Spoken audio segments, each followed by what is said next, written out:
자, 여러분 안녕하세요. 건강하게 잘 지내고 있나요? 오늘은 그동안에 했던 수업 내용을 간단하게 정리를 해보고 그런 시간을 가지려고 합니다. 자, 우리가 17주차부터 2학기의 시작이라고 볼 수 있을 텐데요. 지금 배우고 있는 단원이 시작한 시점이 되겠죠. 17주차에는 우리가 방학 과제를 안내해주고 이번 챕터에 대한 도입부를 공부를 한번 했어요. 유튜브에서 재밌는 영상을 찾아가지고 이번 단원의 소개, 프리뷰 정도라고 보면 될 것 같아요. 이 방학 과제에서 우리가 첫 번째 수행평가를 하겠다라고 얘기를 했는데 아직 학교를 못 나오고 있어가지고 이 안내는 나중에 학교 나올 때쯤 되면 다시 자세하게 하도록 할게요. 이제 18주차부터 본격적으로 수업이 시작돼가지고요. 물질의 기본 성분을 뭐라고 하더라?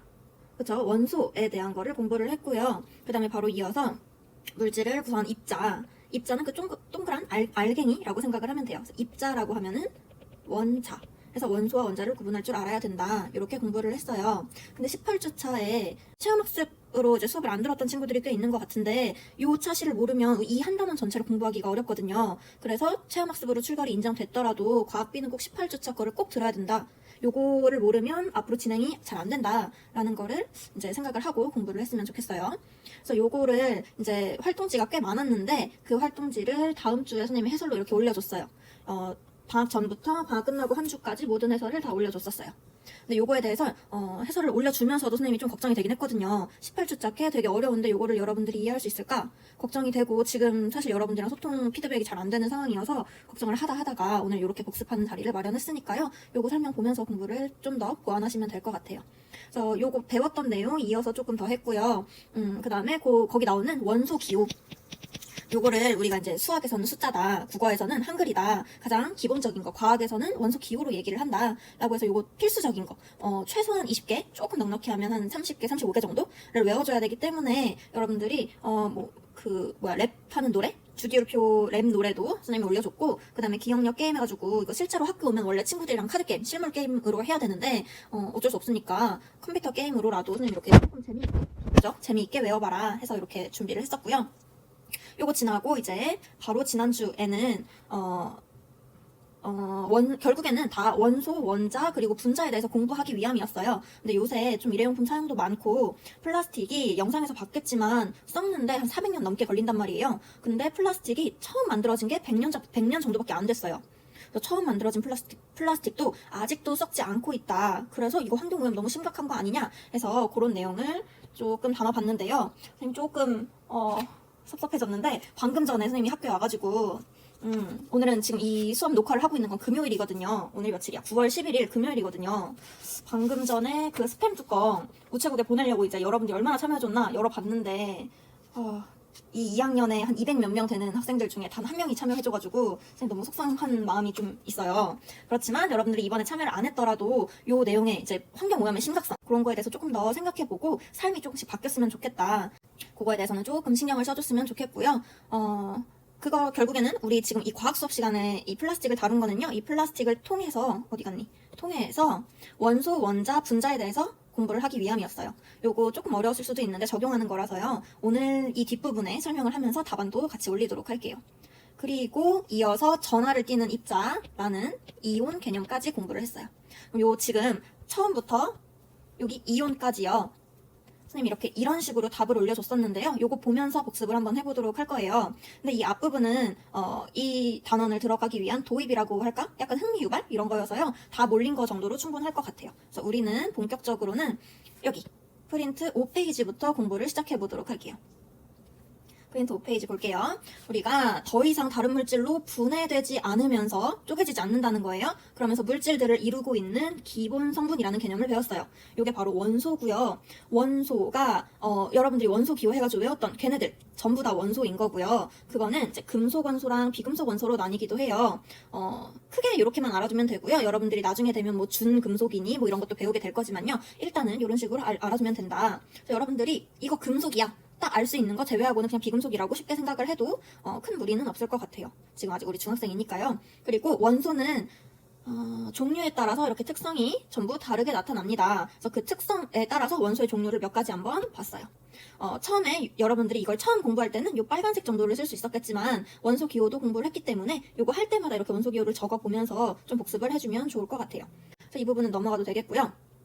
우리가 아까 원소에서 금속 원소가 있고 비금속 원소가 있다고 했는데 금속 원소 중에서요. 그 중에서도 일부 금속 원소는요, 불꽃에다 갖다 대었을 때 특이한 색깔을 나타내기도 해요. 그 색깔을 불꽃 반응색이라고 하고요. 불꽃 반응색을 나타내는 그 반응을 불꽃 반응이라고 얘기를 해요.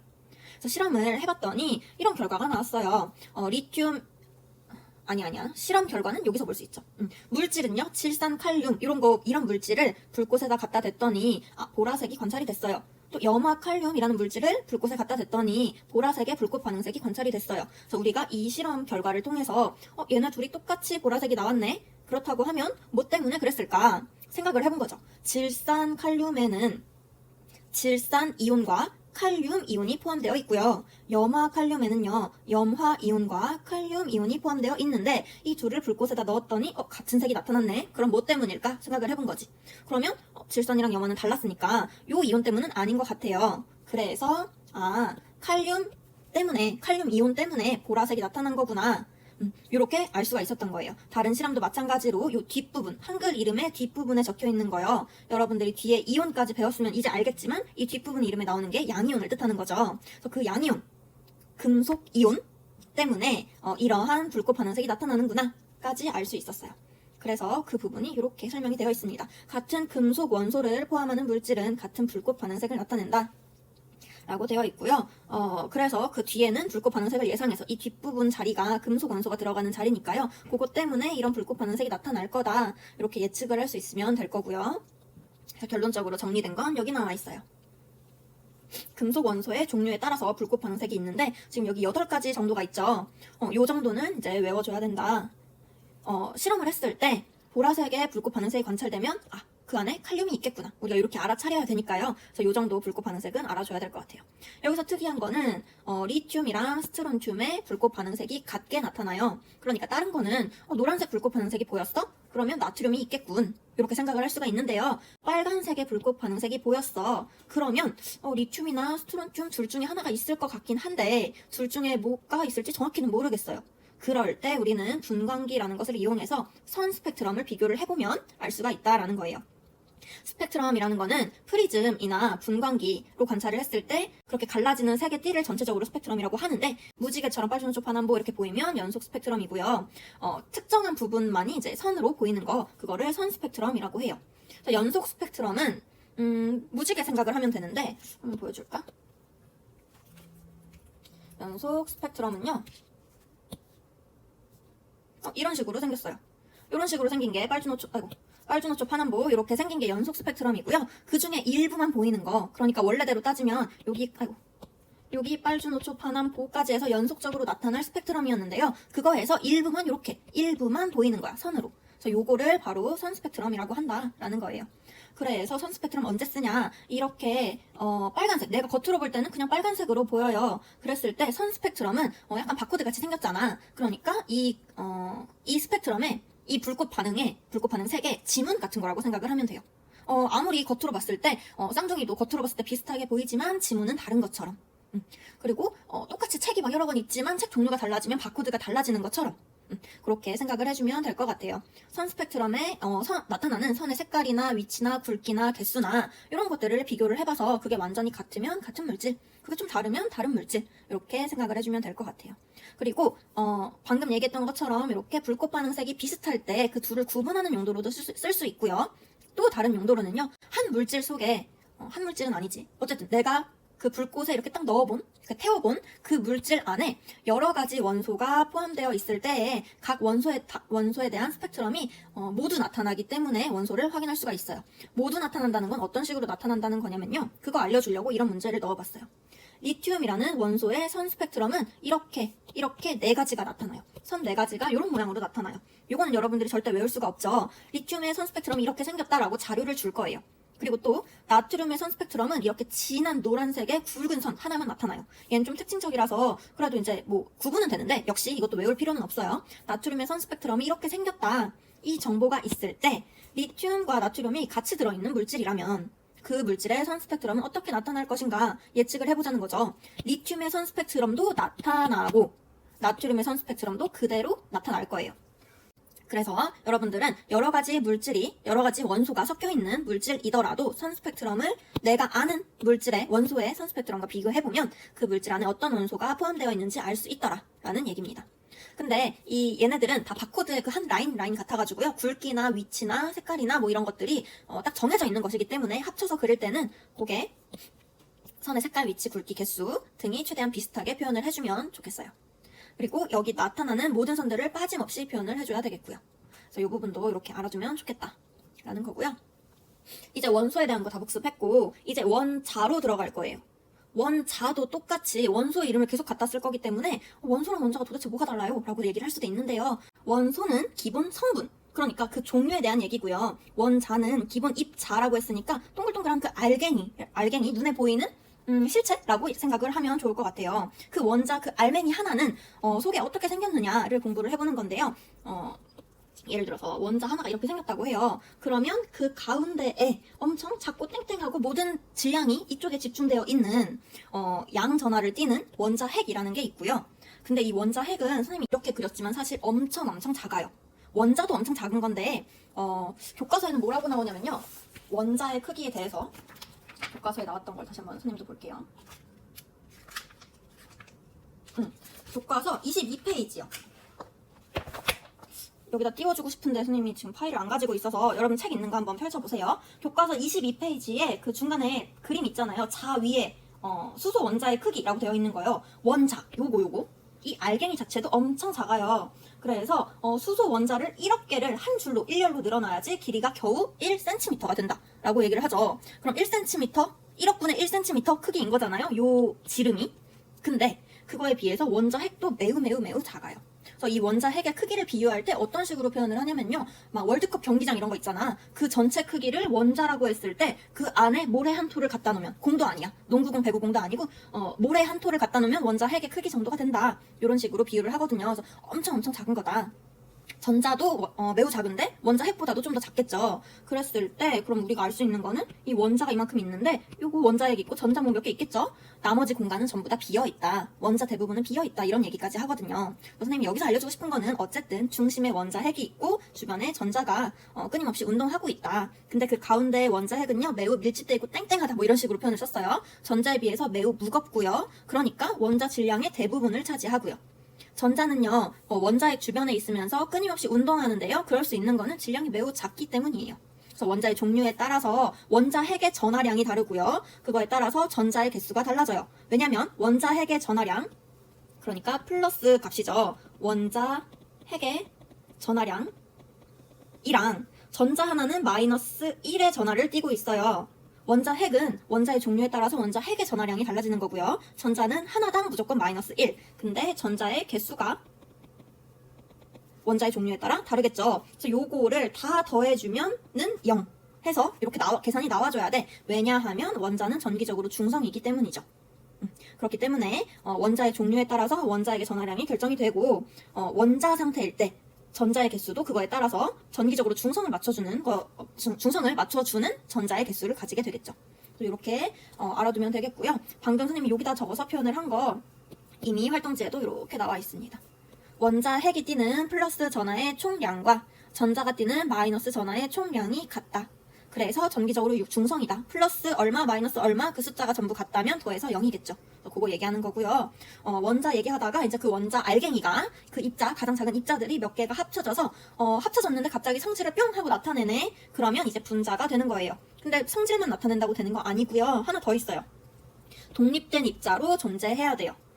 지나가는 말로 하나 얘기를 하자면요. 독립된 입자라는 거는 이렇게 따로 떨어져 있다라는 거예요. 이 얘기가 왜 들어가냐면 여러분들이 제일 잘 아는 소금이요. 소금은 다른 말로 염화 나트륨이거든요. 그러니까 염화 이온과 나트륨 이온이 만나는 거예요. 근데 얘네들은 염화 이온과 나트륨 이온이 염화이온, 나트륨이온, 염화이온, 나트륨이온, 염화이온, 나트륨이온, 염화이온, 나트륨이온, 염화이온, 나트륨 이런 식으로 계속 반복되거든요. 그러니까 요거 하나가 독립된 입자로 존재하지 않는 거예요. 그래서 이런 경우에는 분자라고 얘기하지 않거든요. 요거는 지나가는 말이었으니까 그냥 지울게요. 어쨌든 분자라고 부르려면 특별한 성질을 가지고 있어야 되고 그 전에 독립된 입자로 존재해야 된다라는 걸 얘기를 해주고 싶었어요. 그래서 원자 하나 있는 거, 그러니까 요렇게 선생님 손은 안 보이지? 요렇게 질소 원자 하나 있는 거랑 달리요. 질소 원자 두 개가 만나면 갑자기 성질이 생겨요. 어떤 성질이냐면 예를 들어서 질소 분자는요. 다른 물질과 쉽게 반응하지 않아요. 그래서 여러분들이 과자를 샀더니 질소가 딸려왔네가 아니라 질소를 샀더니 과자 몇 개가 딸려왔다 뭐 이런 식으로 얘기를 하잖아요. 과자 봉지에 충전되어 있는 그 기체가 바로 이 질소 기체거든요. 질소 기체라고 얘기를 했을 때 질소 원자 상태로 있는 것이 아니라 질소 원자 두 개가 결합해서 질소 분자 상태로 있어요. 다른 물질과 쉽게 반응하지 않아서 식품을 보존할 수 있게 그렇게 충전 물질로 사용이 될 수가 있어요. 이런 식으로 성질이 갑자기 나타납니다. 그거는 질소 원자 하나 있을 때는 나타나지 않는 성질이거든요. 그런 식으로 성질이 생긴다라는 거고요. 이산화탄소 분자는요. 탄소에 산소가 두 개 붙어있는 분자예요. 그래서 이런 식으로 생겼어요. 이렇게 답을 여러 개 해놓은 거는 왜 그랬냐면요. 이 주어진 조건에 따라서 그림을 그리면 이렇게도 그릴 수 있고 이렇게도 그릴 수 있어요. 그래서 여러분들이 활동지에 그릴 수 있는 답에는 이것도 되고 이것도 돼요. 하지만 이산화탄소는 실제로 이렇게 생겼다라고 해서 선생님이 이렇게 형광펜으로 다시 한번 표현을 했죠. 마찬가지예요. 메테인 분자도 탄소 원자 하나에 수소 원자 4개가 붙어있다 라고 얘기를 하면 이런 식으로도 그릴 수 있고 이런 식으로도 그릴 수 있어요. 평면으로도 그릴 수 있고 입체로도 그릴 수 있어요. 다만 이 조건에도 맞지 않는 이거는 정답으로 좀 하기가 애매하죠. 그리고 덧붙여서 실제 구조는 이렇게 생겼더라. 실제 구조는 이렇게 생겼더라 라는 것까지 알아주면 좋겠네요. 성질을 얘기하고 있었으니까 성질을 좀 더 얘기해 볼게요. 이산화탄소는요. 뭐 광합성의 원료로도 쓰이고요. 우리의 날숨에도 포함이 되어 있고요. 공기를 이렇게 뭐라 해야 되지? 우리가 좀 다음 단원에서 배울 개념인데 밀도가 공기보다 좀 크거든요. 그냥 쉽게 얘기를 하면 무겁다라는 얘기예요. 공기보다. 그래서 소화기에 들어있어요. 소화기에 이산화탄소 기체가 얘도 기체로 존재하거든요. 기체가 들어있어서 액체 상태로 있다 기체 상태로 나와요. 들어있어서 그거를 불에다 뿌리면 공기보다 무겁기 때문에 밀도가 크기 때문에 불이 있으면 여기 공기들이 있잖아요. 이 이산화탄소가 무겁기 때문에 여기 이렇게 폭 가라앉으면서 공기를 차단해줘서 불을 끌 수 있게 해줘요. 이런 성질도 있고요. 그리고 이어서 메테인 분자는 방부의 주성분이고요. 소가 우리보다 방부를 엄청 많이 끼는 거 아세요? 그래서 사실 육식을 많이 하면 소를 많이 키워야 되잖아요. 사람들이 인공적으로. 그래서 걔네들의 트름과 방부에 메테인이 되게 많이 포함되어 있거든요.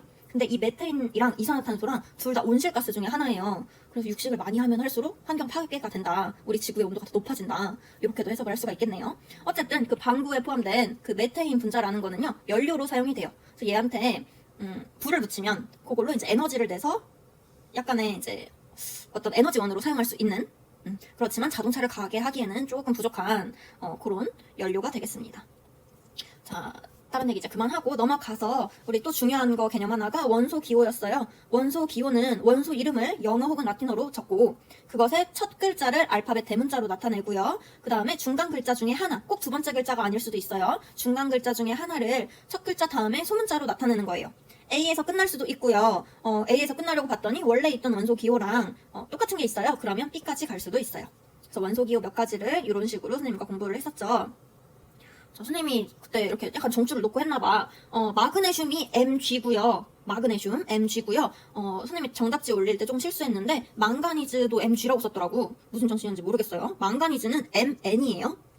요거 다시 한번 정정을 하긴 했지만 혹시 놓쳤을 수도 있으니까 다시 한번 얘기를 할게요. 그리고 얘기 안 했던 거 이제 새로운 거 하나 얘기를 할게요. 여기에 원자 번호라는 것이 있어요. 원자 번호가 1번부터 20번까지 있었고요. 그 다음에 여기에 뭔가 다른 식으로 표시를 이렇게 갈라놓고 그 이후에 선생님이 몇 가지를 이상한 번호들을 들쑥날쑥 고른 거예요. 이 원자 번호는 뭐에 따라 정해지냐? 원자가 원래 있었고 이 원자를 배치하면서 원자 번호를 만든 건데 이 원자 번호를 도대체 뭐에 따라서 배열을 하고 만들었냐라고 물으면요. 여러분들이 이미 배웠던 이 원자의 구조를 떠올려 보라고 얘기를 할 거예요. 원자 상태일 때 전자의 개수와 같아요. 사실 그것보다 더 선행한 거는요. 원자 핵의 전하량과 같아요. 이거는 정기적으로 중성 만들려고 우연히 같아진 거죠. 원자 핵의 전하량이랑 원자 번호랑 같은 거예요. 그래서 원자 상태일 때 전기적 중성일 때 전자의 개수와 같아요. 그렇지만 이온이 될 때는 전자의 개수가 막 달라지잖아요. 원자핵의 전하량과 상관없이 달라지잖아요. 그래서 전자의 개수보다는 좀 더 원론적으로 원자 핵의 전하량과 같다라고 얘기하는 편이 더 좋아요. 그러니까 다시 얘기를 하면요. 수소 원자는요. 수소는 원자 번호가 1번이잖아. 그러니까 가운데가 플러스 1인 거예요. 원자 핵의 전하량이. 그러면 수소 원자 상태일 때는요. 얘가 플러스 1이야. 그러면 합해서 0이 나와야 되잖아요. 전기적 중성. 그러니까 전자가 하나 있을 거예요. 이런 식으로 표현되는 게 수소고요. 그 다음에 질소 같은 경우에는요. 원자 번호가 7이잖아요. 그럼 가운데 원자 핵의 전하량이 플러스 7인 거예요. 그러면 마찬가지로 또 합해서 전기적으로 중성이 돼야 되잖아요. 그럼 마이너스 1의 전하를 가지는 전자가 하나, 둘, 셋, 넷, 다섯, 여섯, 7개가 있어야 된다는 거예요. 요게 질소 원자다 라는 겁니다. 그러면 나머지들도 다 같은 식으로 표현을 할 수가 있겠죠. 그래서 여러분들한테 그 주기율표 요거 주기율표, 널 향한 주기율표라는 노래를 틀어주면서 요거 한번 계속 반복해봐라 라고 얘기를 한 거잖아요. 여기에서 이 반복되는 이 20번까지 이게 바로 원자번호 순서란 말이야. 그래서 요것만 알면은 여러분들이 20번까지는 순서까지 알았으니까 원자를 아무렇게나 아무 때나 표현을 할 수가 있다라는 얘기예요. 수헬립의 붕탄질산 풀네, 남아알규, 인황, 염화, 칼카 이거는요 거의 앞글자 따서 얘기를 한 거고요. 이거 뭐 앞글자 따도 되고 가끔 가다가는 이렇게 규소는요 실리콘이잖아. 그래서 C잖아. 여기서는 남아알규라고 했는데 남아알시, 인황, 염화, 칼카 이런 식으로 외우기도 해요. 그리고 칼륨, 칼슘도 칼륨은 칼륨이라고 하고 칼슘은 요거 읽어가지고 그냥 발음 나는 대로 읽어서 카라고 하고 이런 식으로 만들어둔 거예요. 여러분들이 순서를 외울 수만 있으면 꼭 이 방법 아니어도 해도 괜찮아요. 네, 여기서 하나 더 얘기하고 싶은 거는 주기율표라는 거를 검색해보면요. 어떻게 생겼냐면 아이고. 주기율표를 이미지 검색을 해보면 화질이 이렇게 안 좋을 일이야? 왜 안 나올까? 이런 식으로 생겼어요. 그래서 자, 여기다 붙여볼게요. 자, 이런 식으로 생겼어요. 그래서 여러분들이 볼 수 있는 거는 여기 수소 위에 1이라고 적혀 있잖아요. 이게 바로 원자 번호인 거예요. 그래서 우리가 방금 했던 대로 수, 헬, 리, 배, 붕탄, 질산, 풀, 네. 남아, 알규, 인황, 염아, 칼카까지 하면 여러분들은 20번까지 주기율표를 확인을 해본 거고요. 여기서 또 알 수 있는 거는 118번까지 있구나. 요 정도요. 여러분들은 순서대로는 20번까지만 아시면 되고요. 그 뒤에 몇 개 원소기호 더 붙여놓은 거는요. 좀 자주 볼 수 있는, 주변에서 자주 볼 수 있는 원자라서 그렇게 적어놨습니다. 그래서 우리 다시 한번 적어볼게요. 수, 그리고 아까 봤듯이 헬륨은 이렇게 따로 있어요. 요거는 다른 성질에 의해서 이런 식으로 배치하자라고 약속이 된 거니까요. 그냥 그렇구나 알아두시면 돼요. 나중에 고등학교 가면 왜 이렇게 됐는지까지 더 자세히 알 수 있어요. 수, 헬, 수소 아래에다가 이제 이어서 적어요. 리, 배, 붕, 탄, 질, 산, 풀, 네, 요걸 이제 줄을 맞춰서 적어주면 되는 거죠. 그 다음에 나, 마, 알 이런 식으로 적어도 되고요. 이렇게 적으면 사실 이거 L이잖아. 이렇게 적어도 되고요. 아니면 이런 식으로 적어도 돼요. 사실 원래대로면 이게 맞아요. 왜냐하면 원소기호는 정자체로 적어요. 로마체로 적지 뭐 이탈릭체 이렇게 기울여 쓰거나 아니면 필기체로 적는 거는 원래 약속이 아니거든요. 그렇지만 선생님은 이렇게도 적기로 했어요. 왜냐하면 이게 L인지 I 대문자인지 이제 쓰다 보면 헷갈릴 수도 있기 때문에. 그래서 남아, 알, 규, 인, 황, 염, 아. 그 다음에 마지막으로 칼륨, 칼슘까지요. 여기까지 하면 20번인 거예요. 이렇게 적을 수 있으면 되겠다라는 거고요. 그래서 여기 20번까지 했고 다른 거는요. 망가니즈, MN이요. 요게 나중에 우리가 과망가니즈산 이온이라는 거를 배울 건데 걔가 특별한 색을 가지고 있거든요. 과망가니즈산 이온이거든요. 그거는요. 망가니즈에 산소가 많이 붙어 있어요. 그래서 MnO 마이너스 Mn 망가니즈에 산소 O가 4개나 붙어 있고 전체적으로는 마이너스 1의 전하를 띠고 있는 그러한 이온이 있습니다. 나중에 더 배울 거니까요. 걔가 특별한 색, 보라색을 띠고 있어요. 나중에 확인해 보세요. 그리고 철 엄청 많이 보는 원소죠. 그래서 Fe, 구리는 커퍼 알고 있는데 비슷한 발음이죠. Cu, 그 다음에 브로민은 그냥 브로민 이렇게 비슷하게 읽히죠. 그 다음에 은, Ag, 요거랑 비슷하게 생긴 게 금, Au, 은은 G고요. 금은 U예요. 쌤 학생 때는 이게 비슷하게 생겼는데 나 이런 라틴어 같은 거 모르잖아요. 그래서 금이 골드인데 은이 G네? 거꾸로네? 이런 식으로 외웠거든요. 도움이 될는지 모르겠지만 그런 식으로 생각할 수도 있어요. 그다음에 아이오딘은요, I라고 쓰는데요. 이거 이름 표기가 바뀌었어요. 그래서 옛날 책이나 인터넷 검색할 때 좀 옛날 자료들 같은 경우에는요, 요오드라고 나오기도 해요. 요오드를 아이오딘으로 이제 영어 표기로 바꾸고 있는 중이고요. 그런 비슷한 게 또 여기도 있었어요. 브로민도 사실 옛날 표기에는 브롬이라고 표기를 했었고요. 망가니즈도 망간이라고 표현을 했었어요. 이런 것도 있고요. 이건 이미 바뀌어서 우리는 망가니즈, 아이오딘, 브로민으로 알아두어야 되는 거고요. 또 하나 이제 달라지는 거는 나트륨 같은 거요. 나트륨을 적었지만 선생님이 이렇게 가로치고 이 이름이랑 상관없는, 원소기호랑 상관없는 영어 표기를 따로 넣어놨어요. 이건 왜 그러냐면 얘도 영어로 바뀌는 추세이기 때문이에요. 하지만 완벽하게 바뀌진 않았어요. 우리나라에서 이제 어떻게 부를 것인가 약속해 가는 과정인데요. 아직은 나트륨으로 부르고 있습니다.